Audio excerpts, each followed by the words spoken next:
Welcome to the Xavier Builds podcast, a show where we're having real conversations with the people shaping the building game from the ground up.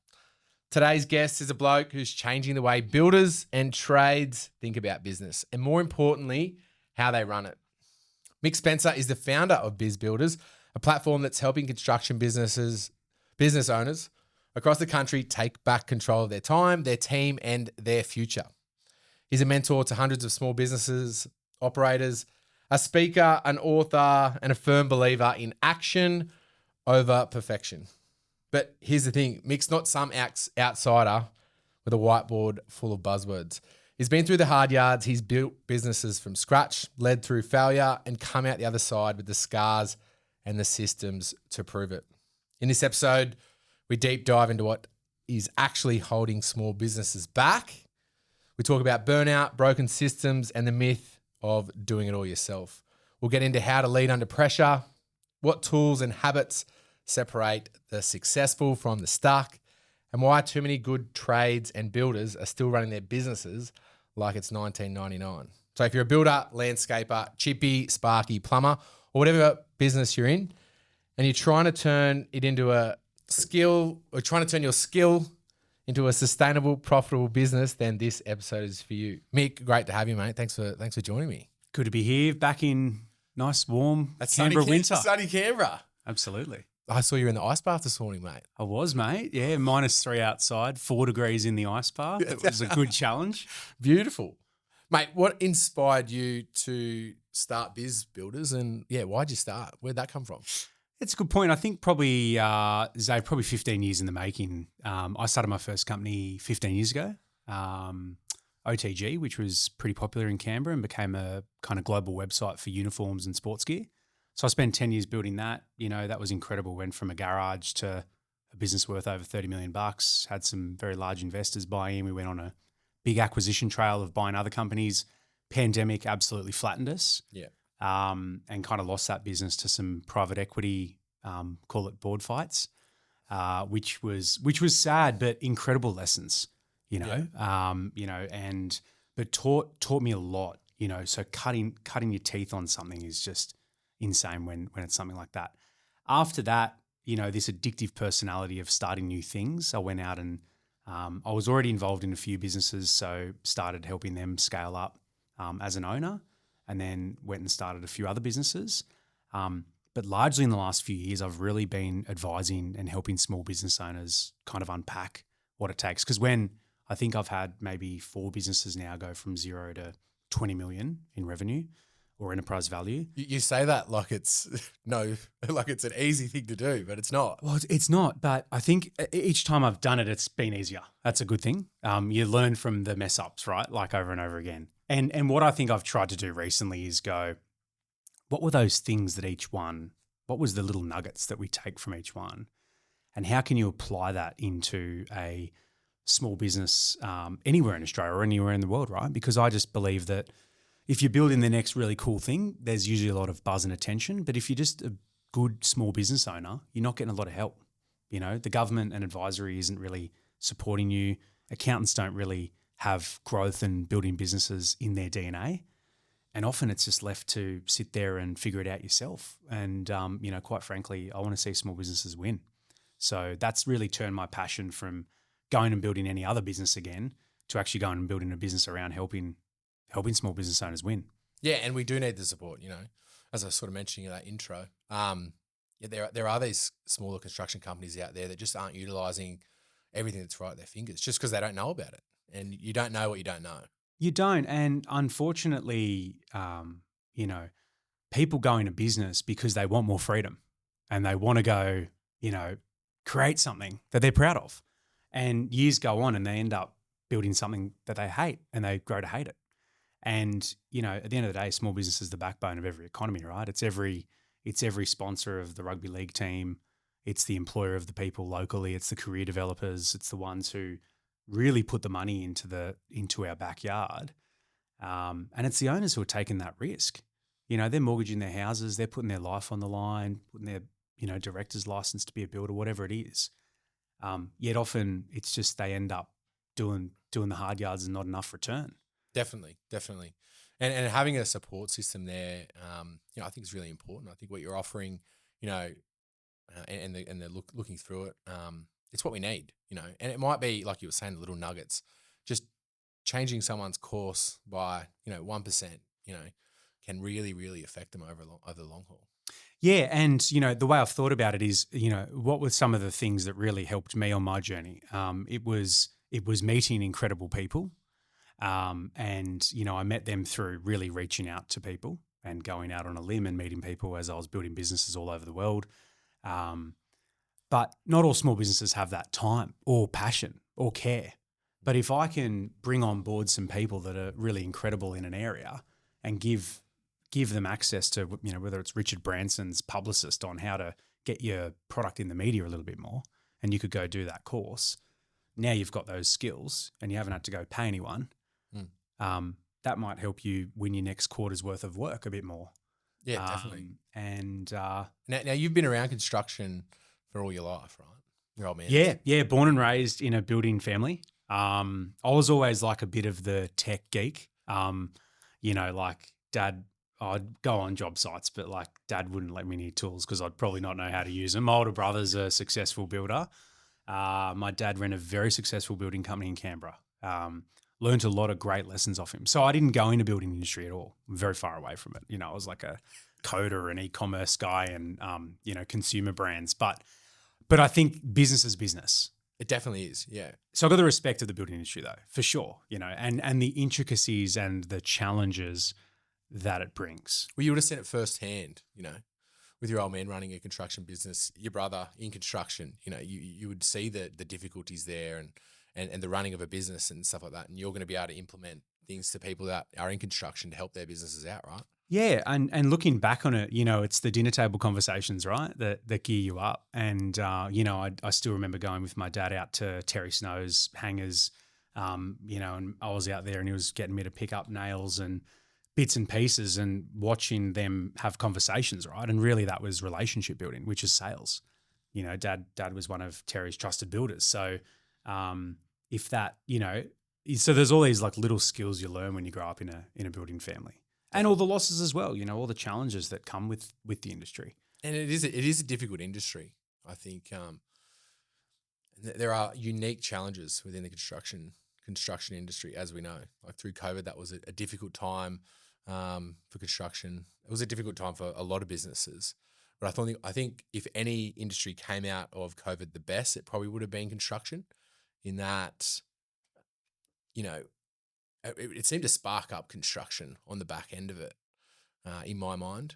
I think it did. The only thing I would say is a lot of bad businesses were built as well out of the boom. Yeah. And I think that when I look back at any business or any cycle of business that I've been involved in, it's the ones that go through the hardest times that come out the other side the strongest. And I think the boom post-pandemic created a lot of artificial reality for people, and that probably wasn't sustainable, right? Which is probably why we've got some of the challenges we've got around Australia. Well, the interest rates went crazy, and that sort of put everyone had a bit of money to spend, what they want to spend, money on their home. That meant people could kind of price what they wanted, and they were getting paid quickly because people had grants. Money was cheap. People were getting paid well in their jobs. But the moment there's a tweak in that, all of a sudden, if you look at all the fundamental issues that's going on, other than, all of a sudden people are a little bit tighter. Rates are a lot higher. So anyone who committed to work before is now having to adjust it. So it's been a hard probably 12 months, right, since that boom and excitement. I'd say 18 months. It's been pretty hard. And looking at the business insolvencies in construction over the past 3 years, that number, it has been climbing and climbing. It's big. Climbing. And it's been tricky. And what I've noticed in the last 3 years is there's been a lot of business coaches that seem to have come out of the woodworks, especially in trades, especially in that construction sector. Like where does Biz Builders sit there, and how do you help construction businesses? Yeah, it's a good point. So Biz Builders, for those who don't know, is an online membership platform. Now you can sign up for a free trial today to check it out. It's $99 a month. And what I've tried to do is I've been engaged by a lot of bigger businesses to be on their board and be like their chairperson or advisor, which is a slightly different engagement than the Biz Builders online offering. But what I've tried to do is go, what do you need at a very affordable price to go out there and get some early wins in your business? So we've got a whole range of masterclass level courses that we're adding to every single month from experts all over Australia and overseas on all topics, sales, marketing, franchising, legals, building your own financial wealth as a business owner, whatever it is. We've got a lot of partner benefits in there, so big discounts from Xero, all those kind of style platforms. Hundreds of documents, templates, ebooks, so you don't have to go pay lawyers or other places. Like you can, download employment contracts, termination contracts, supply of goods, all those kind of templates that you need. There's some really great tools in there, like budgeting tools, business valuation tools. Well, I've seen on your socials recently you're talking about budgeting. That's a big one. I love now, it. It's the end of the financial year today. Yeah, it is. Very exciting. So everyone should have their budgets done. Hopefully. Uploaded and ready to roll tomorrow. Yep. What's the first thing you should focus on when putting a budget together, do you think? Well, when I look at businesses now versus a year ago that I've been involved with, the fact that they know what a budget is a big start. Yeah. And not a building budget, a business budget. Yeah, your profit and loss estimation, right? Proper P&L, proper cash flow, proper break even, proper set of unit economics on your business, right? Like I don't come from the building industry. I come from much more scalable industries where it's a bit more predictable than the building industry, So some of the challenges with the building industry is it's not as easy as an e-commerce company where you can go, my average order value is $280. I need 20% more people every month through the website and I just convert them better and I can grow my business 50%. Yeah. It's not like that. Pump Google ads. That's right. Pump Facebook, yeah. It's not as scalable. However, you can productize a building business by nailing your niche, getting down to like what are the areas and pockets you want to focus on, what's an average reno, build, whatever job, what's the cost to acquire that job, so how much are you going to put into marketing. So I think with a budget, you've really just got to start with a basic P&L, right? So I always say like it all starts and ends with sales. So what did you do last 12 months? Export that out and sit down month by month and look at the quarters ahead and actually go, what are we going to do in the next 12 months? Revenue-wise, what do we want to do that's realistic? Well, that good point you bring up there, and what if I can jump in. One of the things that I get stuck on, right, is I'm a very optimistic person. Yes. And I've been doing our budgets now for 6 or 7 years. And what I get stuck on is like, I feel like I get too optimistic. Mm-hmm. And then, so is it better to be on the optimistic side or the pessimistic side? Because I don't know, That's a good question. I'm always of the view of quick answer, have to. You got to have a budget that you beat. Right, I don't like being involved in any company that misses its budget. I'm doing the final rounds today of probably close to $100 million worth of budgets across the businesses I assist. I'd say the worst off, we're 7% off budget. Best off, we're 30% up on budget. And a lot of them are, funnily enough, within like 2 or 3%. Like, I'm like, wow, okay, that's good. We know our budget. I think you got to set up a conservative budget and really understand like this is what we're going to achieve. This is what our break even is, and we know our numbers, and we know what we're prepared to invest. But then have a different set of revenue forecast, which is overlaying that, which is what we think we can do. But I like to have a conservative budget. Like I'm a very optimistic guy. Don't get me wrong. It's very infectious. Yeah. I've been very guilty of over budgeting in my past. There'll be many people who may listen to this who go, I remember Mick telling me to do these numbers, but I've learned the hard way, right? And I've learned the value of you're much better to get a budget that you can implement into the business with a set of heartbeats that your team know. And I think the next phase is getting your team to own their element of the budget. And that's when you know you're winning, right? Because it shouldn't just be the owner's job. The best budgets are the ones that start in March. Different departments are contributing what they want to do for the 12 months, what they're going to hold themselves to account to. Their roles are actually measured on that budget. And then everyone is living and dying by that. And that's the business. And funnily enough, I was saying this to a client today who we know, who's 52% up on his last year. 52%. And probably had 6 or 7 years of last year's number, right? Started working with me 10 months ago, 52% up. And it's like, it sounds like a good sales point, right? But like any client I honestly start working with under 5 mil a year, they always grow. And usually it's actually just because they finally look at their numbers. Because if you actually set a set of budgets and forecasts, like you end up you end up usually hitting it, whereas a lot of business owners just don't look at their numbers. I think you need that target. You need something to shoot for, or you need something to best. You got to set it up, but then you got to be tracking it. So this is the other thing, right? People go, we're going to go do 3.2 mil next year. And then it's like, oh, cool. How'd you go last month? We've been too busy to look at last month. So I'm the stuff I do is I make sure that people have a good budget set up. And then within 5 days of the following month, you're exporting that and looking at your budget versus your actuals. And if you're not, as a business owner, sitting down for 2 or 3 hours looking at that and making decisions for the next month, you won't get there. You can't just set a budget and hope 12 months' time we're going to be sweet. We do that. We sit in here and we have a review on the previous month and where we went with our target and why it came under or why we were over and things like that.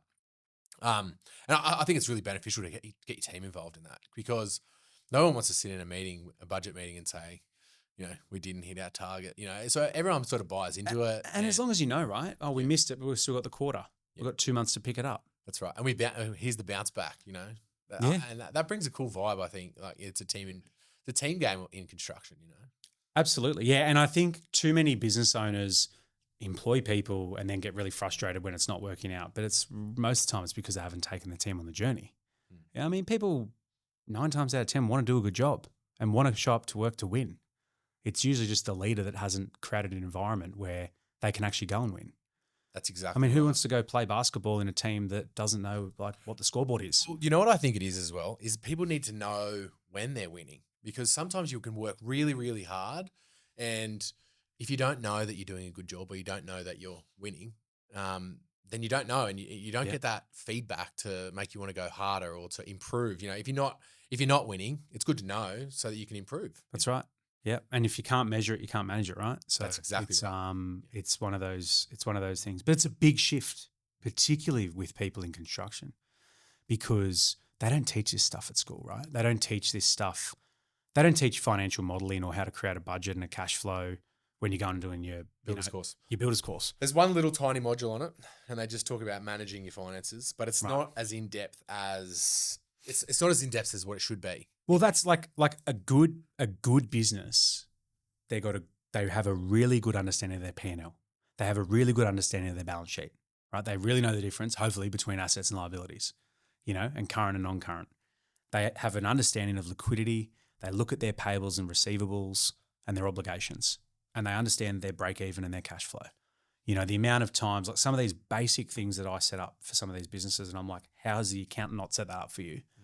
Which is just what's your monthly break even? Like you've obviously got fixed operating costs and variable costs.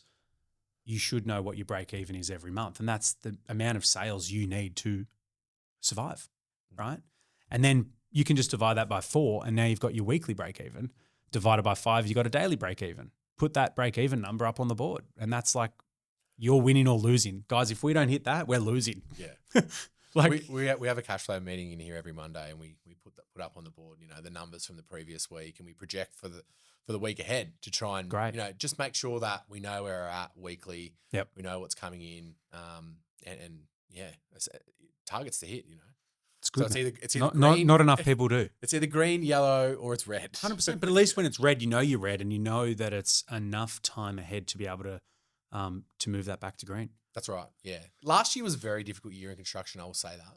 And it sort of tees into my next question here is, what's your read on the construction industry and where we're headed over the next, 12 to 18 months? Economy wise, like all across the board. Yeah, look, and it's a great question. And I think it's a question I sit across a lot of industries, construction included. And it's a question, that's right now for business owners in Australia. Because it's been an incredibly tough 18 months, right? Like I think if you actually look at some of the indicators on consumer spend, we're closer or worse than we were post GFC. So there's been a lot of businesses that built their base off the boom time, right? Pandemic and post pandemic. Now we're getting a dose of reality, and people have eaten too much food. That's what I think. And now people aren't able to switch as quick as they need to be. Because we've got people are getting tighter, their wallets are tighter, right? Rates are high, food's increasing, fuel's increasing, everything's increasing. So discretionary spend is a lot less than it was. And then I think in construction, you've got you've got all these projects that were committed a while ago, right, with pricing increasing from everyone, and people haven't been probably as disciplined enough to get price committed contracts in place, purchase orders generated. Some of the stuff I'm hearing is people have set up subbies and, 30 days later they're coming back 20% higher than what they quoted on, and it's like, well, where's your purchase order and your agreement? Oh, no, we got an email. It's like, well, you've gone and banked that email. So who's taken the hit on that margin now? The builder. Yeah. And I think there's that. I think people are desperate, which means people are spreading themselves too thin, and they're not making hard calls quick enough. So I think these are the times of good news fast, bad news faster. That's a good saying, that one. I like that. Yeah. If you need to be over your numbers and you need to be over your pipeline. So, I love a good pipeline. Yeah. And I love sales. Yeah. And it's interesting how not a lot of builders or construction industry think about pipeline that much. I've always been of the view of, if you've got whatever your budget is, it can be different in every business, but I haven't really been proven too wrong. You need 3 times your monthly budget in your pipeline, right? Because you'll probably convert 30% of that pipeline. So, coming from a sales background where I've been door knocking all around the world, calling, pitching my whole life to win work, I like to have a pipeline, because a pipeline for the next 90 days gives me sanity that I've got work coming up. When you're talking pipeline, you're talking quotes out there. Yeah. In the ether, ready to be committed. Not work in progress, like committed, but uncommitted. Yeah. So, I'm a fan of having a pipeline first and foremost, and spending an hour or two as an owner and giving other people in your team like responsibilities to be spending time on that pipeline every week and updating it and knowing where it's up to. So I've always got like a score. What's the job? How much could it be worth? And what's the score out of 10? 0 to 5, it's very prospect. It's very new. I've just randomly cold called someone. 5 to 7, getting warmer. 7 or 8, it's fully quoted, going to contract. 9 or 10, it's banked and locked in. And then you can just set up a basic calculation, right? Times that by that. So if you want to do 100 grand a month in revenue, you probably should have 300 grand in your pipeline. So pipeline's a good start, because what I find is a lot of people, they're not building predictable businesses. They're really busy. And when they're really busy, they're not thinking about what's coming up. Yeah. Then the job stops and they're stopped, and they've got this fixed cost base they've got to pay for. So I think it's just about taking a breath, remembering what you're great at and what you can be the best at. And I think, it goes back to my point around, I think people are spreading themselves too thin, which isn't good for anyone, right? If you're trying to be everything to everyone, you're becoming the master of nothing.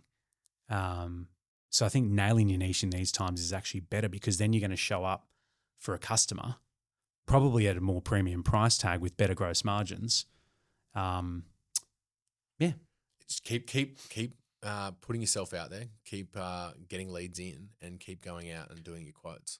Absolutely. Is the key to that. Yeah. Yep.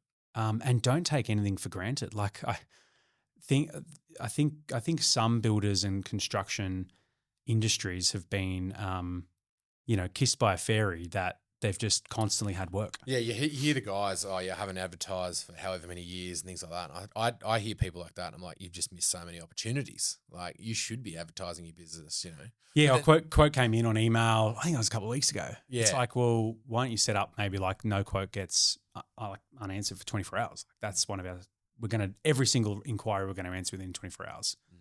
We have that here. We try and get back to people as fast as possible, get them booked in, get out, do the quote, get the quote out to them as fast as you can. But what I will say is, with trades and builders, sometimes we just get so focused on the job that we're on, is that we forget everything else. It's like you're painting a painting too close. Yes. And you got to see the wood through the trees. And I think is maybe a good saying for that. I agree. And so but fundamentally as an owner, you've got a duty and responsibility to your business and yourself to eyes up footy, to not just buy yourself a job. Like the amount of people I'm like, look, I can go probably get you a job on 300 grand a year. Like, you've gone and bought your own business, or you've gone and started your own business, and you're here just doing work. Like, didn't you start this to actually get like a day or two back a week? That's a good point. The ones that are winning in this space are the ones who are forcing themselves to create time. forcing themselves, like in a calendar, Mondays and Fridays is the CEO days. Yeah. Like forcing themselves and creating. The hardest thing for a business owner is sometimes you don't have to answer to anyone. So you can end up just doing whatever you feel like. And then you end up just doing what you've always done, which is rock up to a job and dig holes and put nails in the timber. Yeah, we always answer to someone though, whether it be the ATO, Tax office. Tax office is a pretty big shareholder. Clients, That's right. Yeah, potential clients. But I guess what I was trying to get at there was, look, I mean, I've got a optimistic view of the next 12 months in construction, and that rates are coming down. I feel like, there's this, we're in a construction crisis. We need to build more homes. Mm-hmm. I feel like there's a lot of positivity coming. I feel like it's slow though. Everything you've said about, these businesses that may not have got their ducks lined up properly though, I think is, definitely relevant, noting how many construction businesses have gone insolvent over the last 3 years. Yep. But I am hopeful for the future. I am. So the next 12 months, look, I am as well. Look, what we're already seeing in the indicators is there's a bit of movement in the economy. I think Canberra is a very good economy. We're in a bubble here. We've got to be very positive about this place. I know a lot of other regions where people work a lot harder than they do in Canberra. And also up my way where people in construction don't work too hard when the surf's up because they're just lazy. It's good surf. If there's good surf, nothing gets done. So, but, we're pretty lucky in Canberra. We've always been lucky. That's why my dad moved here, to get work, 40 odd years ago. And we're pretty lucky here. I agree. I think people have now been hit, pretty hard. People have been forced to adjust their budgets. But people love their home, right? And people love their that's a great thing about Australia. We're always going to get good appreciation in property. People always want to improve. I just think people are going to be a little more careful, which comes back to those businesses that have nailed their niche, that are the winners in those categories. They're going to be the ones who are getting the work, right? And they've proven their time. So yeah, I think there should be some positive times ahead, for sure. Is it the RBA meeting next week? Yep. About rates again? Yep.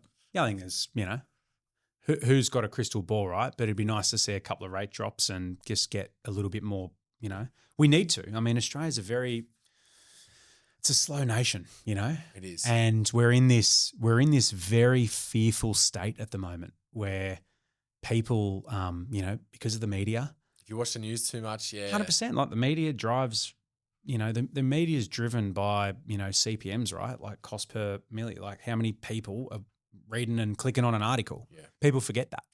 So people need to take a breath. Like it's okay out there. We have had it harder. My dad did build a very successful business through like 18 and 20% interest periods where we only had baked beans and fish and things were very hard. We're doing all right.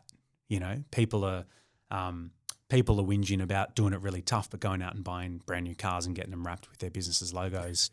So I think it's just about priorities, Definitely. Now we've covered a lot so far, and one of the things I wanted to ask you was, what are the common fires you see businesses that you're dealing with? What are the common fires they're putting out? You always hear business owners, we're just putting out fires all the time. Like, what's your take on that? Yeah, I do, and a lot of it is that the owners haven't been able to transition to CEOs correctly. They're really stuck in the mode of working to get by. They're not leading. They're not creating time for themselves to work on the things that actually matter. And it's always the leader's fault, right? So if there's fires in the business, it's the leader's fault, no matter what's going on. So a lot of the fires, though, are a result of the time that wasn't created to create better systems, create better ways of working, whether that's quoting, whether that's invoicing, whether that's chasing money, whether that's marketing. So everything's taking a lot longer because a year ago or 6 months ago, they didn't put those small times in. And they're dealing with the symptoms of that. Correct. Too much working in the business, not enough working on the business. Exactly. My dad always said you can be working too hard to make money. And I never really understood it until I got into business myself. And what he meant by it was, like go create space for yourself. Like that's why like you own the business. You can do that. And honestly, and it starts with like an hour or two a week. You know, like I've got some businesses, right, that were like doing 2 or 3 million bucks a year and they're now doing 10, 12 million, 3 years on from working with them. Owners are happy as ever. Like they hated their business. They're now happy. Their staff are happy. It's great. What did they do? Right? It was like they started creating a little bit of time each week out of the office because we've got this old school mentality of like, if we're not in the office first and last to leave, we're not working, which is just dumb. Like if you average the net earnings of a business and the salary that you're taking as an owner, depending on the size of the business, divided by the hours in the year that you've worked, you know, your hourly rate's probably going to be a couple $100 an hour. Like it's probably going to be up there, right? But then ask yourself like the question, are you actually working like a $400 an hour person? Like you're answering info at emails constantly and you can't leave the office unless they're all answered. That's probably not what people on $400 an hour do. So that's a really good point. So start thinking like a $400 an hour person. And if you start thinking like that, they're thinking strategy, they're thinking vision, they're thinking culture, they're thinking innovation, product marketing. They're going out to suppliers, showing their suppliers their budget. So it's that mindset, Mick, of, you know, the business owners need to get themselves thinking that they need to be, well, it's that. We'll start again. It's a mindset, man. It's a mindset. So, yeah. Another technical issue, but we're working through it. Yeah. So, Mick, it's the mindset of the business owner, right? They need to be thinking like someone who's making $400 an hour as opposed to, you know, working in their business, right? For, you know, hourly rate, $180 an hour. Yeah, that's right. So I think, you know, it baffles me that in Australia you can, you know, to go and build a building, you've got to get a license, right? You've got to do your years of apprentice work, and then you've got to get a license to build a pergola. To become a builder, yeah. A house, monstrosity. But you can go set up a company today and incur debts with no education, zero, zilch. And then you're expected just to be able to run a successful company. So it's really got to be on you to go, you know, because accountants aren't going to do it, and no one else is really going to do it. But it's crazy. Like all these, like I'm a director of an alcohol company, and we have to get our RSA every year. And I failed it like the first time. It was really hard, actually. Like I was like, this isn't for me. Second time I got it. I was like, that's good. Responsible service of alcohol. Yeah, I can kick someone out of a pub now. I'm good. But you know what? But I'm like, but why isn't this forced for business, for being a director? That's a really good point. And, you know, and accountants really are bean counters. You know, they're really good at telling you where you've been, but they're not helping you where you go. And, you know, so it's really on the responsibility. If you own a business, you need to be putting this time in to learning what it means to run a business, because you're not just a carpenter anymore. You're a businessman or a businesswoman. And I remember my dad telling me that. He's like, I wish I knew. Like he's so passionate about Biz Builders because he's like, I wish I knew that, because it took me 10 years of fumbling, being ripped off. You know, you want to go win work off everyone. You don't know how to price properly. You don't know your margins. You don't know, you know, how to call someone and tell them that you need to be paid. Otherwise you're going to pull down their pergola. All these things, right? So I think people need to prioritize it like they prioritize buying a brand new ute.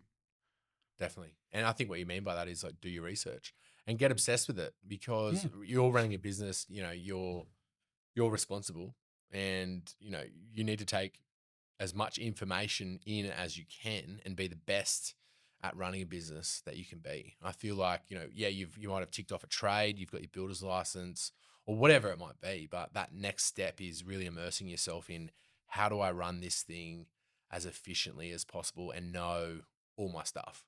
Yeah. And, you know, and it doesn't take long. It just takes a couple of little courses or little bite-sized pieces of information, a little bit of focus time. And the situation a lot of people are in, particularly in construction, is confidence. They don't have the confidence, and they don't think they're working if they're going and spending time learning about a profit and loss. You know, we both know Sean Hardwick, like great example. A year ago, he didn't really ever look at his profit and loss. You know, I went over to his office to say g'day today. Guess what was open on his screen? The profit and loss, his budget. You know, if I've look at his numbers, any query, he can pull them out. He used to go, oh, wow, we spent that much? Or the percentage was that? Okay, wow. Now he knows everything about it. And there's so many great case studies like that of people who knew nothing about their numbers and now they've become obsessed with it, that their business is actually really performing and they're back loving it, you know? And that's what it's all about. Because like, why do we go into business? Yeah, to make For money. freedom, make money, Freedom.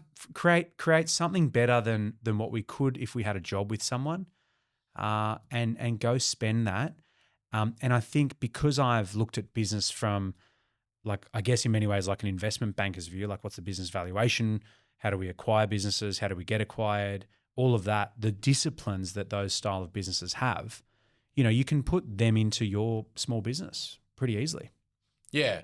And just adjusting your thinking. I feel like some guys in trades, when they don't know something or they, you know, they sort of pull back, you know, and we've used a lot of terminology today that some people might feel like, oh, I don't want to know about that, or you know, I'm not confident in that. And my response to that would be just jump in and have a go at it. Like, you're not going to know if you don't want to know. But it's your business somewhere, right? You got to start somewhere, yeah. And you know, for people that are, I guess, feeling overwhelmed with all the terminology, and hey, you started a business, this is your responsibility to jump in there and, you know, ask questions. Like, don't feel like you know it all, because then, you know, it's that old thing. You want to be glass half full, not. Yeah. You know. And that's it. Like, you got to start somewhere. Like, you know, I remember night times, like when I was 24, 25, my business was turning over $4 or $5 million a year and I didn't really know what a profit and loss was. You know, and it wasn't until I like had some big impacts really young financially where, you know, people didn't pay me and then I was like really had to get over cash flow or whatever it was. And I just went, hang on, I'm going to obsess about this and just, you know, learn everything I can. And then all of a sudden you know it. So now you know what to track. So it keeps that pace and routine. So yeah, it's a very important thing to do, you know, and it actually makes business more enjoyable. It definitely does. Like, where are we growing? What's the percentage of revenue of this channel versus that channel? How much money do we make there versus there? I'm going to go take my suppliers out for lunch and try to get 10% improvement next year. Yeah. It's fun. And you don't have that anxiety because you know where you're at, you know. You know where you're at. There's nothing better than kind of like leaving your office going, I'm good. I know what my obligations are.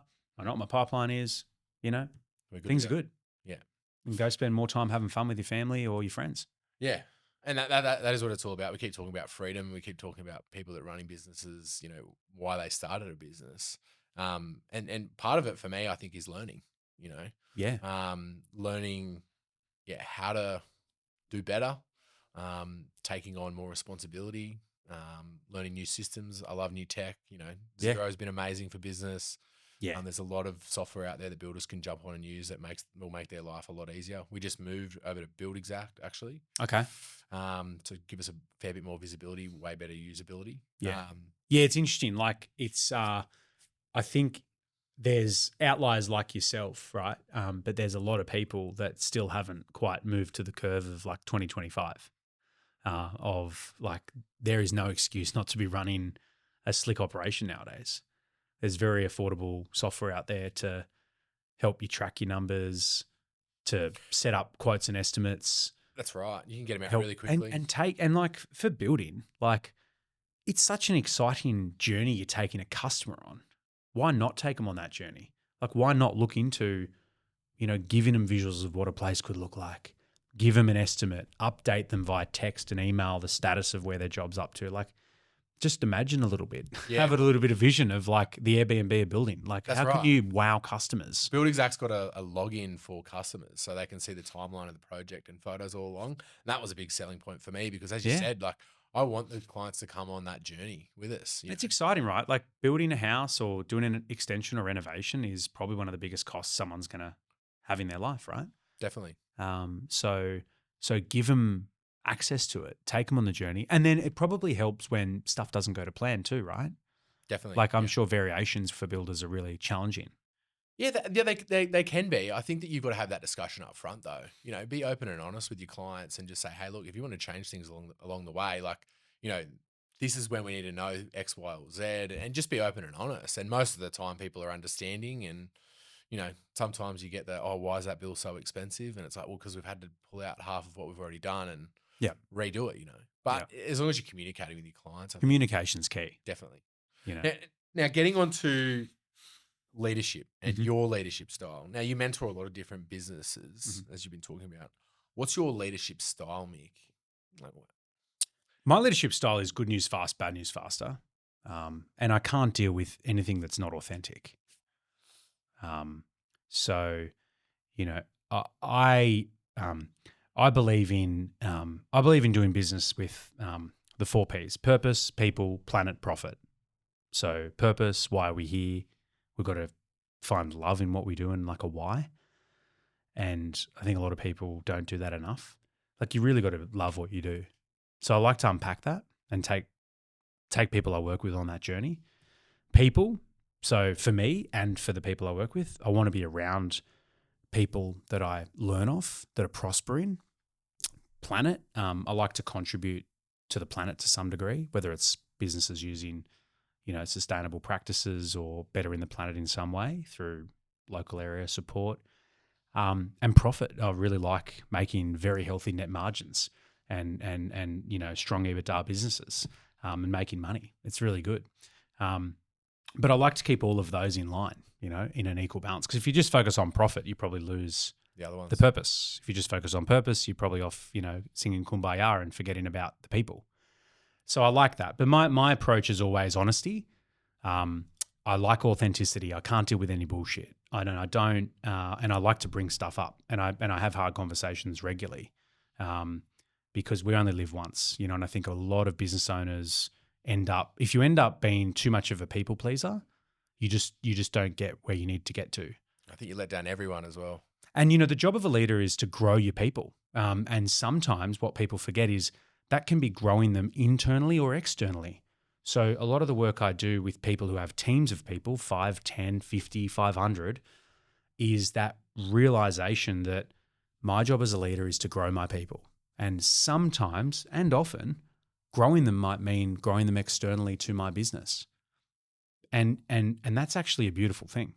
Like there is nothing better than growing someone in your business than knowing that you've both hit a point where they can no longer grow here because of the roles available or whatever it is, and helping that person transition to a new job.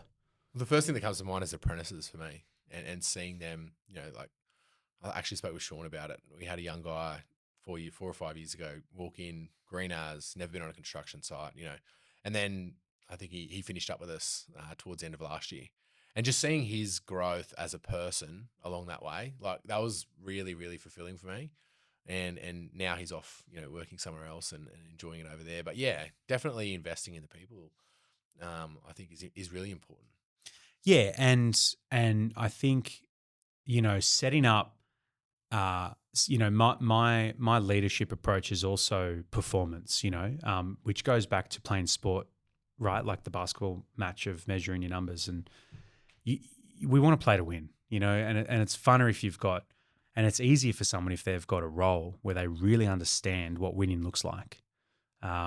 So I like to ensure that people have benchmarks and measurements for every single role in their business, whether that's the receptionist of an office through to a senior manager. And then you're building a culture of performance. Yeah, you're right. People need to know when they're winning. I mean, people need to be able to describe their role in a couple of sentences and know if they're winning or not, right? I'm the chief reception officer of this business, and my job is that the phone doesn't ring more than 3 times and an email doesn't get unanswered for 24 hours. That's a measurement, right? The impact is positive customer satisfaction. How do you find the time to do all of this in a business is the big question. Yeah, it's a great question. I'm constantly balancing time. I've got a great team around me. It's important that the work I do with different businesses, where I'm putting a lot of work now is on the platform, so that anyone anywhere in the world can access a lot of this stuff, because I can't work one-on-one with everyone, with all the businesses. But I put a lot of work into thinking, and I put a lot of work into making sure my team and my people and the time that I've got with my businesses, whether I own them or I'm paid to advise them, I'm showing up as their leader and I'm prepared, because they don't need a lot of my time. I'll talk too much, and I need to get on to the next thing. So I want to make sure that they're present and taking it seriously. Like I don't work with everyone, and largely because I'm not everyone's guru. People need to do the work. That's the big realization that, some people have had. Like I won't work with people if they're not prepared to do the work. And if they do the work, most times out of 10, they're going to win. So when a business, like say you're mentoring someone, right, and they come to you with bad news or they're having a tough time, like how do you approach that situation? It's a great question. Take a breath and just unpack. A lot of the time it's recognition that we've been here before, and often they've been running around and something's happened. And when I get the call, it's usually immediately using my experience of going, what's the worst scenario and what's like the plot of impacts, and quickly we need to make a call, because what's not something we want to do is sit on this if it's something that's really important. So I think you quickly just got to be going, what's happened and how do we, and how terminal is it, right? And then what decisions are in our control that we can make right now, and what's the impact of those? And then the best thing to do is pick one and go and be decisive. There is nothing worse than just sitting on something for too long and not making any decision. However, in saying that, I would contradict myself and say that I have been guilty and made a lot of mistakes by making quick reactions. So often what I'm saying to people is take a breath, let's think about it, sleep on it. Yeah. Take a moment. Someone's come, threatened to leave, they want a pay rise. We really don't want them to leave. I'm going to offer them another 25 grand this afternoon. No, you're not. Go home, tell them that we do our reviews July to September and their role will be reviewed with everyone else. Move on. And if they like that, good. If they don't, they're not a fit for our team anymore. I think it's just people are too reactive, and they don't know that if they make that call, the ball's going to dribble down the road, and then all of a sudden 3 other staff members are coming at them with pay rises because they heard. So I think taking a moment to think about it's important, but just quickly diagnosing the problem. Most things aren't terminal. You can get through a lot. It's just, and I've been through a lot. So typically it's like, okay, what are the likely outcomes here and how bad is it? That's what I tend to do. Go over every likely outcome, try and diagnose the problem as fast as I can, and then work out a solution or a couple of different plans how to move forward. 100% spot on. And then with those plans, just going, great, I've kind of come up with 3 options, but I'm going to sit on them and think about what the best outcome is, or go with one and make a call. Yeah. Great advice. But also the other thing to that is look at it as a gift. Like a lot of people look at these issues and constantly see it as a negative, whereas all of the problems that I've experienced in businesses have been absolute gifts. And that's what I try and tell people. This is a gift that's happening. We spoke about this person 3 months ago. This could be really good that they're leaving us. Yeah. This pricing problem hasn't killed us, but we've spoken about how bad we are at pricing jobs. What a great opportunity to grow from this. Yeah. What a great opportunity to take that senior manager on a journey of what's just been a real bad problem, but we can all learn from this. So how do we implement that and build a better system for it, right? That's all business is. It's just it's a constant iterations. Yeah. Constant reevaluation, yeah. Now, burnout. How do you know when you're cooked, and what's the first step to turning it around as a business owner?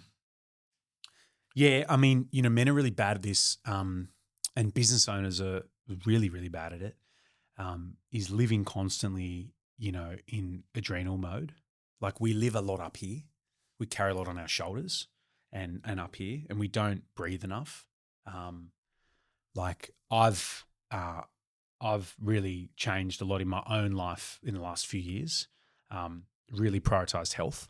And I'm really encouraging a lot of business owners to do the same. Like it's such a taxing environment running a business. It all starts and stops with you. And it's very lonely at the top, and it's real, right? Because at the end of the day, like you're the only one whose house is mortgaged against the business. You're the only one who is the director on the tax office, PAYG liabilities. You're the only one who has to look at the bank account and upload payroll. So that requires a lot of mental strain. And then we're expected to go home, show up at home, show up with our mates. So prioritizing health, absolutely. Because what we want to do is actually just not get to burnout. This is a long-term game. That's right. You're already this morning out there doing some ice baths. I'm Yes. sure that's part of your routine, is it now? Yeah, I mean, I've lost like 27 kilos in the last 24 months myself. I live up now near Byron Bay, so I've been surfing a lot, running a lot, training a lot. Lifestyle up there is awesome for training and health. But it's incredible how the X and Y axis of the healthier I am, the bigger businesses I can handle, the better dad I am, the better husband I am, and the more I show up with my mates.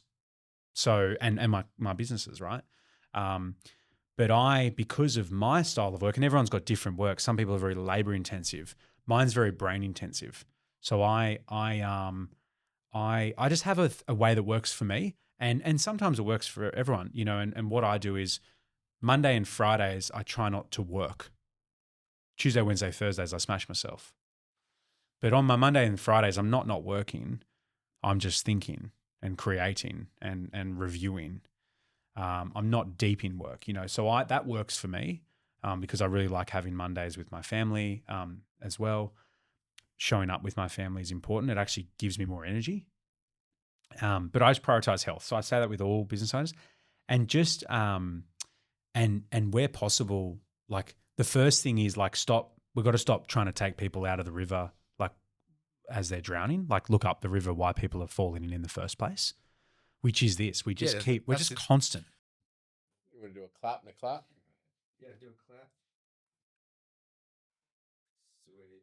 You just remind future Roz about this. Rosa, we've got to go to the old way, the fire. Up to the burnout. Here we're going. Yeah. Road. Up to burnout, separating cameras and microphones. Separating cameras and microphones. And we were just talking about, burnout. So, Camera burnout. Camera burnout, that is. Yes. Now we're back on. Well, how do I start this off now? Maybe just start it off with like, you got to find time for yourself. Yeah. And So as we were talking about, I think you've got to find time for yourself if you're running a business, just to pull back, I guess, you know, recharge the batteries. And what does that look like? Well, it's going to be unique to you, right? Absolutely. Yeah. The leader eats last. It all starts and stops with the leader and the owner of the business. So it comes back to the statement earlier around prioritizing what $400 or $500 an hour people do. And if you actually look at like some of the great CEOs, they only make a couple of decisions a year, really. They're really creating a lot of time for themselves to think about their business and how it works, so that when they make those decisions, they're big decisions that are well thought out. You know, and in a small business, you don't have that luxury, right? You've got to, you know, one day you're out on the tools helping because you've 2 men down. That afternoon you're pitching for a massive job. So it's a stressful environment, but it doesn't have to be that way. And it comes down to a whole range of things, creating a performance culture where others can do the work you're doing. So that's its whole other world. And just taking time to reflect. You know, could be going for a walk, sitting down with a notebook, writing down what you achieved in the last 90 days and what you want to achieve in the next 90 days. It could be physical exercise. It could be reading. It's just getting into the framework that is actually working. Like people just don't realize that. Like for me, a sauna or an ice bath or a workout or a surf or a run or taking my son on his e-bike to the beach, that is all life. That's what it's about, right? That's what it's all about. Right? Like that to me is as important as a board meeting to close off the quarter. It's just that a lot of people aren't prioritizing that stuff.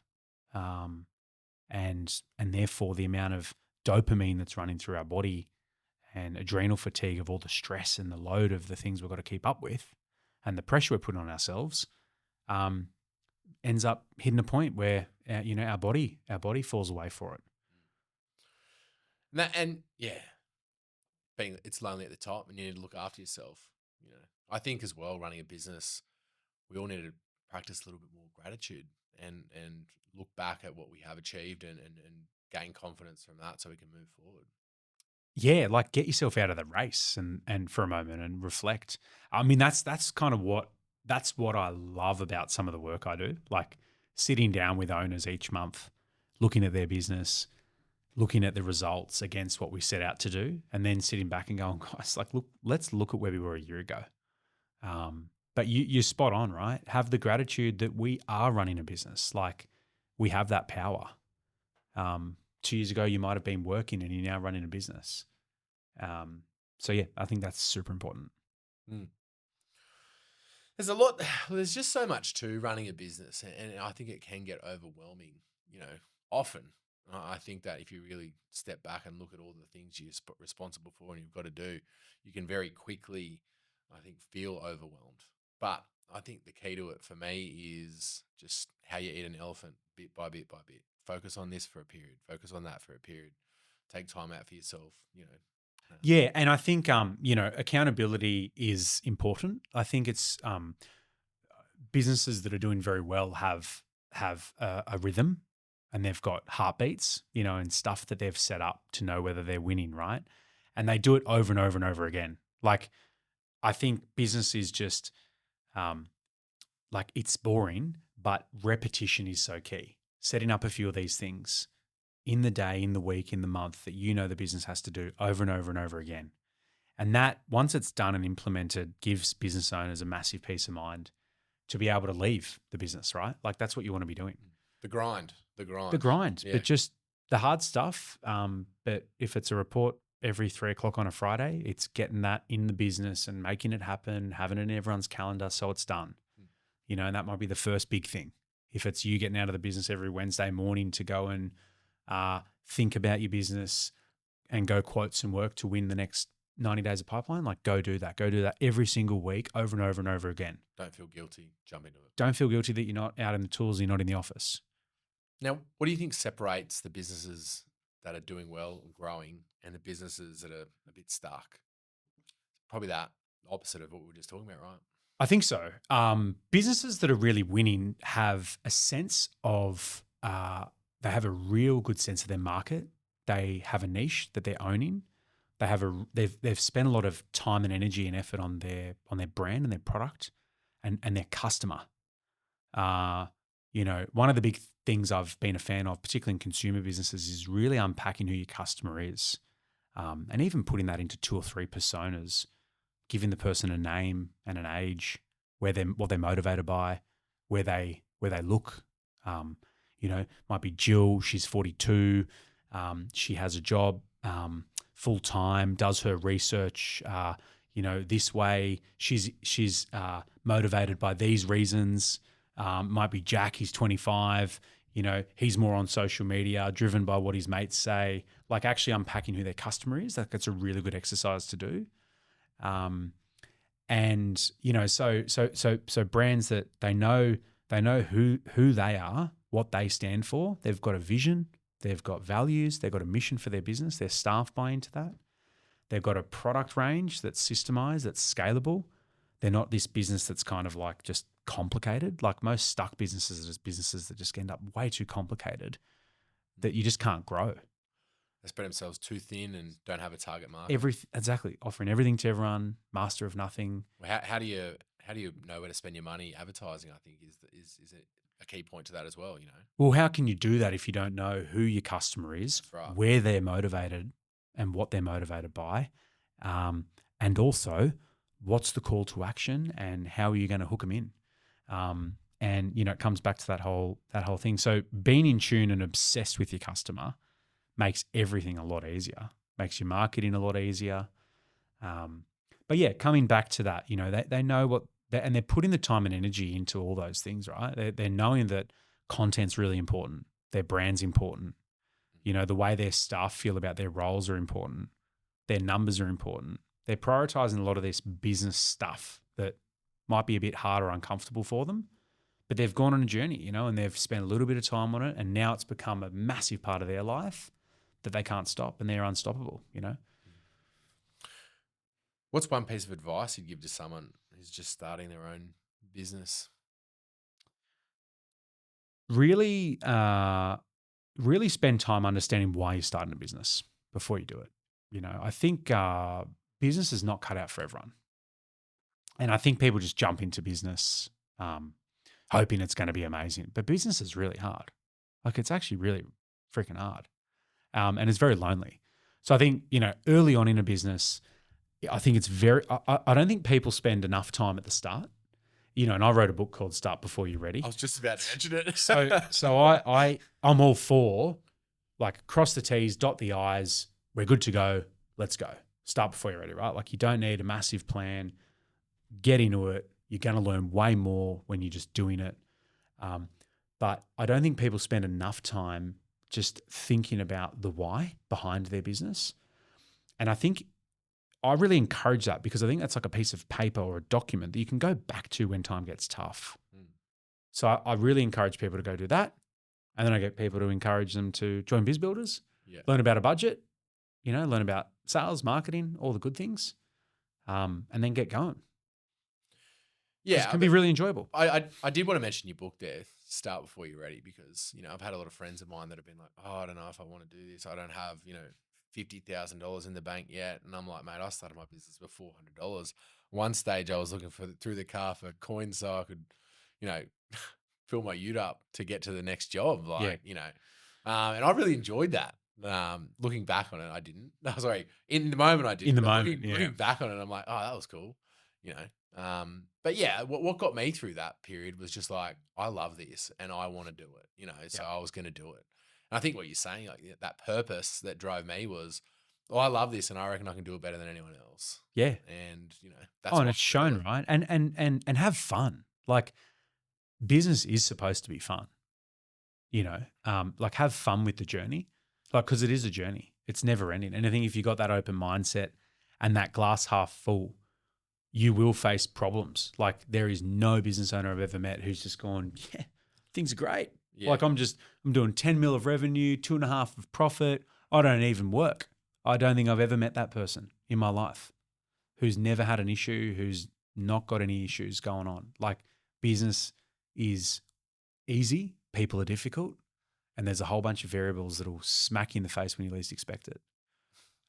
So you have to enjoy it, right? And it's got to be fun. You got to love pain. You got to love. I've always loved pain. That's where the good stuff happens, though. You really learn about yourself when you've got all these bills coming in and people aren't paying you on time and all this stuff's going on. You're like, oh, like giving up's just not even in your mind. You're just like, I need to do this, and this. Bang, let's go. Yeah, and this is what I signed up for. Yeah, No, I agree. Let's say I run a 5 to 10 person building crew. I'm totally flat out. Where would you start with me inside Biz Builders? Sign up, obviously. Yeah, join a trial, jump in, introduce yourself to the community, take a few of the intro courses. If I was talking to you, I'd want to understand where your time's going. I'd want you to run me through your week as the owner and really unpack where your time's going. And then I would be able to make a set of assessments. Is there ways in which we can free up time, which is a must, right? Because if you're going to work, leaving work and not spending time on the business, you just won't get there. And you need to be doing that. You need to be working on the business. Just finding time for that, finding time. Otherwise, those 5 or 10 staff members, aren't probably going to have a lot of respect for the owner who's constantly available. So there's no boundaries there. Like you need to create some respect levels in the team. I would wonder what the pipeline looks like with someone who's, too busy digging trenches, to look at the reports or look at what's actually moving the needle on their business. Once again, famous quote my dad said, working too hard to make money. You can't steer the ship when you're stoking the fire. That's it. Absolutely. First thing, like pull yourself out for a couple of hours. Go spend time looking at your numbers. Go spend time thinking about your marketing. Go spend time thinking about your team. Who's developing well? Who's not developing well? How do we help the team a bit better? What systems could we implement? All those things. Well, on systems, what's a tool or a system that every construction business should be using? Budget, cash flow, man. Yep. Yep. No matter how you get it. We've got a free one on Biz Builders. You can go and punch all your variables in. It'll spit you out one. You can plug it into Zero, or just go do one. That's your baseline, right? Kick it off there. Get a budget, like, but not a building job budget, like your actual budget, and really understand the difference in your variable costs and your fixed costs. The amount of people I look at in construction that show me their books and all their wages are dumped in the operating cost, not the cost of goods. Like, margin's pretty good. And I'm like, okay, great. Well, I'm going to add 80% of those staff now in your cost of goods. And then I show them what their true margin is, and it's a lot worse. So, but now we're dealing with a real set of numbers that we can track, So, get a really good handle on your financial literacy, and that's a must. And then the world's your oyster. But you can refine everything back from there.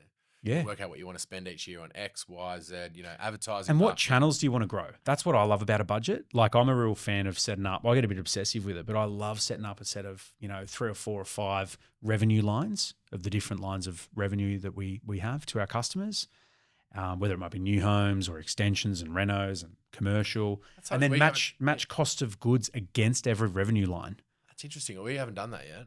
Yeah. So I'm a fan of that, because if a channel of business represents more than 10 or 20% of the overall business, it should be tracked separate. And I'm always a fan of creating cost centers. You've got to be doing a couple of million a year to make sense of this, but then you can start to look at what divisions within the business are actually the most profitable or most efficient. And when you've got that, you can start to give people ownership of a part of the P&L. Hey, you're the head of this division. I'm going to measure you on the gross margin of this. Really good point there. You can add marketing. Hey, this division, we're happy to spend 15% of revenue on marketing to win more new homes, whatever it is. And I do this across everything, man. Like online businesses, healthcare businesses, aged care, construction, real estate, media. It's all the same. Everyone's got a set of customers. You love business the way I love construction. Yeah. I get really excited about a budget like this. The other thing with a budget is I like dividing the number of full-time employees you have by your revenue and giving you a revenue per person number. And that to me gives me an example of how efficient you are as a business. Yeah, right. So I like to do that on your actuals and your budget. Okay. And each industry is different, but the more commercial, efficient businesses have obviously a higher revenue per person. And these things just give you a bit of an unemotional view of your business, right? Information is power. Yeah. Like, no one likes to be told they've got an ugly baby, but sometimes it's good to be told that, because then you can make it pretty. Yeah. And you'd have no problems, you were saying before, like, give it to them straight. You like to tell businesses that you're mentoring, that's not working, change something. Yeah. I have a very tough job with a lot of the advisory I do, because I'm often very good friends with a lot of the businesses. And a lot of the businesses are run also by husband and wives. So I find myself part psychologist, counselor, and part chairman of many businesses. But when I walk into the boardroom, it's business, So I have no issues just cutting to the chase to tell people they're completely off track and we need to bring it back. And as long as they've got respect for me and we then workshop what we need to do, like I was actually out at one of my best mates' businesses today, and we're working on a national growth plan, and they kept talking about the business as if this person's role does this at the moment and that. And I just said, guys, we have to stop talking about people. Like, you're all going to be hired again. Like, we're going to fire all of you and rehire for this national business. Like, none of you are going to be on the national business. You all know that. Let's stop putting people's names on the org chart. Like, let's start putting roles on the org chart that we need for scale. And everyone was like, yeah, okay, that's a good point. Like, they were getting too deep in like, oh, but she does this and he does that. So, I don't mind going direct. It's the only way to do it, right? I'm not there to kind of paint pretty pictures. We can do that on like weekends, That's right. No bullshit. Give me the information, that's right. Move on. Yeah. What's next for Biz Builders, mate? Well, we're just getting launched. So we've only been launched and live the last couple of months. So just refining the product like any great business. I've been advising and chairing businesses for kind of, 4 or 5 years now. And I've still got my own portfolio of businesses, which my wife and I own and operate. But Biz Builders really doubling down on the platform, getting a lot more mentors on board and courses. And just bettering the product, using AI to really help. So like we at Biz Builders, like we want to play a big role in your business, and we want you to kind of have us open, all day like your accounting platform. So the long-term vision of Biz Builders will be an advisor in your pocket at all times. It'll be attached to your meetings, it'll be attached to your calendar, and it'll give you suggested learning at any point in time, so that you can just create way more freedom and fun in your business. So a lot of the work's been done and you're just utilizing it. So, that's it, yeah. And that's why we've tried to make it a very affordable platform that's easy to access, giving people value and helping them get on their way. You can just pick add-ons along the way, right? Yeah. Is that the idea? Yeah. And really, like, we're powering up AI a lot now, because we think if we can give people advice ahead of time, they're going to be in a lot better of a position. 3 days out before the end of the month, hey, Xavier, it looks like you're going to miss month end. Here's a bit of a way to increase your sales push with 3 days to go, as an example. Right. Yeah, that's really interesting. I'm looking forward to seeing that come out, mate. I ask everyone these questions, right? In construction, we're really hurting for apprentices and how to attract new people. What's your take on that, mate? How do we attract more people to construction? As I said, I know you're not in construction, but how do we get more apprentices? How do we get more people joining construction? It's a good point. Look, I think it's creating better leaders. It's creating better brands. It's making workplaces a funner, more exciting environment to work in. I think what you're doing is pushing the positive message of construction, that it can be an incredible career. I think one of the global AI experts was asked what job he would go and do, and it was like, I'll go be a plumber, because everything else is going to be wiped out with AI. So that's positive. Yeah. It can be a very rewarding industry, but it can be a really hard industry, and it does attract all walks of life. But we've got to make it more fun, and we've got to build more businesses that are exciting for people to want to go build careers out of. And I think it's up to the businesses in it and all the groups, to do that. We got to do the work, and we got to attract more young people and more people. Some of my mature age apprentices are really good. Yeah. So getting those people over to construction, get outside, work with your hands, I think is, And I think also examples of we were talking about Sean Hardwick earlier, there's a huge opportunity with women in construction. I think that female apprentices, there's a huge opportunity at school level to go and show, what's possible. I had Carly in from She Builds Homes. And yeah, she was sort of saying there's a bit of a barrier to entry there for young girls. And I think working out a way to, get young girls, thinking about construction, because there's half our population is female, right? So Absolutely. There's a massive untapped sort of resource. And it's a general statement, but females, can be a lot more creative and a lot more meticulous with detail than males often are. Well, they think about things in a different way, Yeah. which I think is only a benefit to construction. I know that there might not be as physically, as physically suited for the job, but there's heaps of different mechanical stuff out there. And being a chippy now, you're not supposed to lift anything, over a certain weight and X, Y, and Z. So I think that. But there's a lot of industries that are peripheral to construction. Correct. So my view is go do it and then build something out of it, or go chase something else. But those skills you learned in your apprenticeship, will pay dividends. Yeah, absolutely right. I think having a trade's a really good fundamental first step to getting into the workforce, in my mind, because no one can take a trade away from you, and that's right. You're getting paid to learn. So they're my main things. And also go build some I know my brother-in-law, a lot of friends who are builders, who do small building, but they build incredible fortunes off just building their own homes. So there's a lot of careers, a lot of opportunities. Now move over to the quick fire round, which is never quick fire. Quick fire. So take all the time you want on all these questions, but one tool actually, no, I've already asked you that. What's one tool you can't live without, Mick? One tool I can't live without is my surfboard. Your surfboard. Yeah. How often do you go surfing? Oh, a couple of times a week. Yeah. Yeah, a couple of times a week. Yeah, it's for me. It's gives me clarity. Teaches me a lot about business. Teaches me a lot about patience and thinking. Because you don't want to go out surfing, or go into a wave the wrong way just from reacting. So you got to think about where you paddle out to, where the waves are breaking the best. You got to read the reports. I love it. It's just a real clarity moment for me out there. Is that your way of switching off and I guess refreshing? I think so. Yeah. It's funny. I take a fair few flights. I find I really switch off on flights. But I'm really lucky. Like I live in like a sanctuary. It's very relaxing now. Like I've lived a very high paced environment. I don't enjoy that anymore. I think having kids has woken me up to the realization of like I can be a lot better for people when I'm rested. So I spend a lot of time in nature, and that's important for business. Definitely. Yeah. What's the biggest myth about building a successful construction business in your eyes? Bigger is not better. Bigger is better. That's the myth. Bigger is better. Yeah.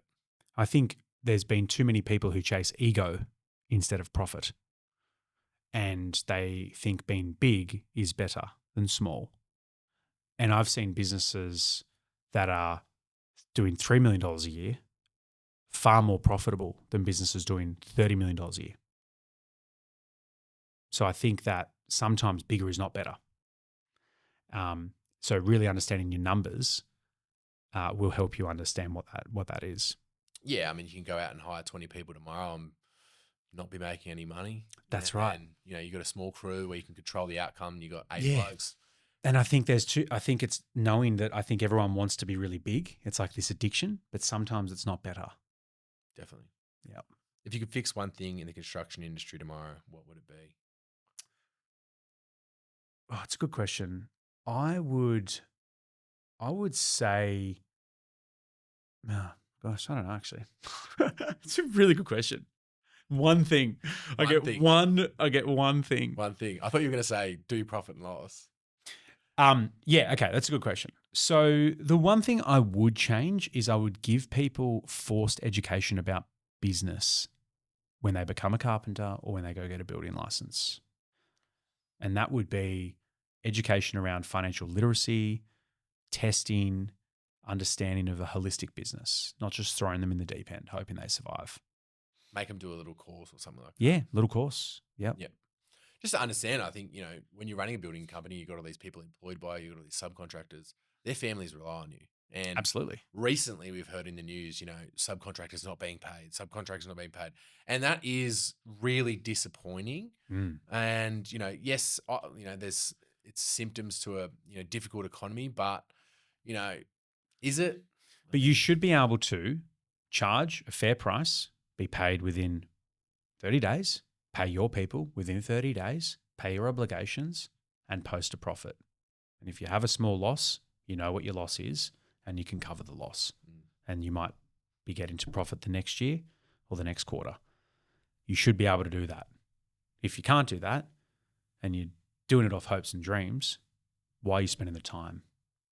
And I think that a dose of all of that is a dose of the fact that people don't have a lot of respect for people in the industry, and they don't have a lot of respect for the numbers.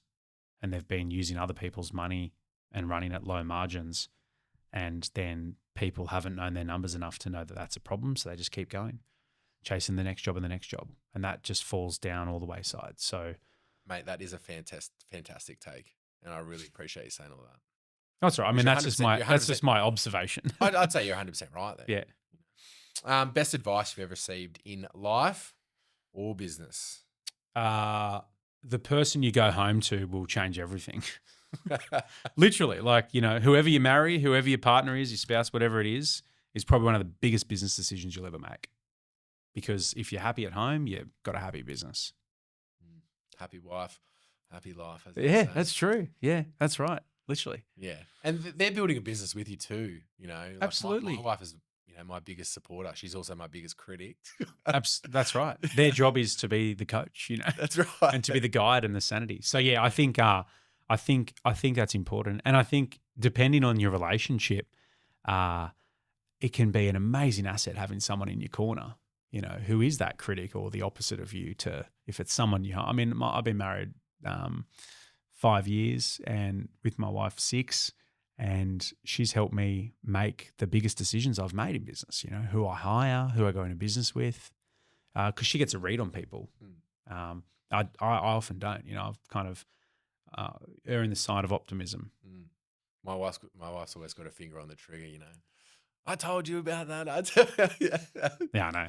There's that too. Yeah, there's that too. We've got to learn. We've got to be kicked in the shins a bit. I know.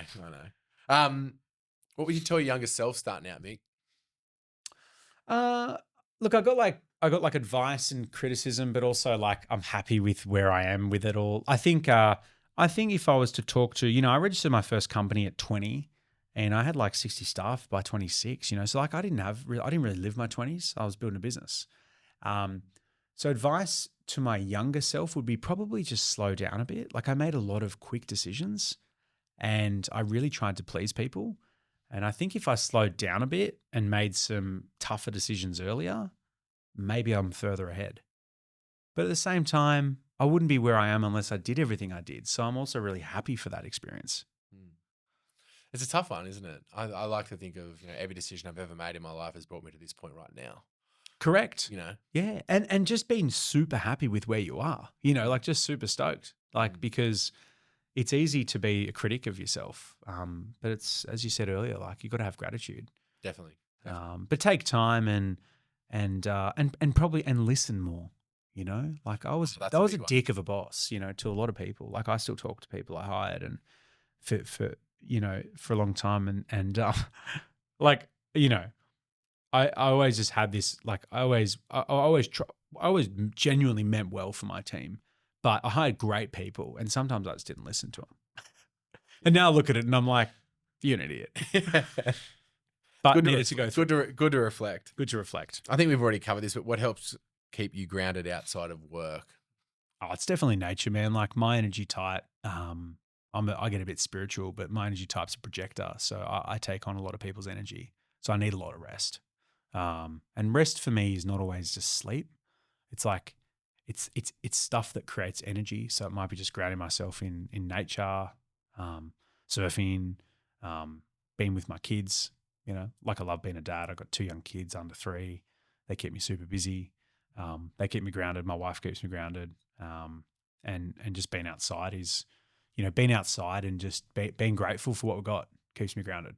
Yeah, I cleaned out my chicken coop yesterday, and I feel like $1 million today. Oh, how good's that? Yeah, and like just listening to you say that, for me, it's like probably being a little bit by myself and doing those little monotonous tasks where I can just not, think about everything that's going on. Yeah, and finding time, to be grateful is so important, because we often go, it's been really hard, or really busy and this and that, and it's like, hang on, like you created this world, this is what you wanted.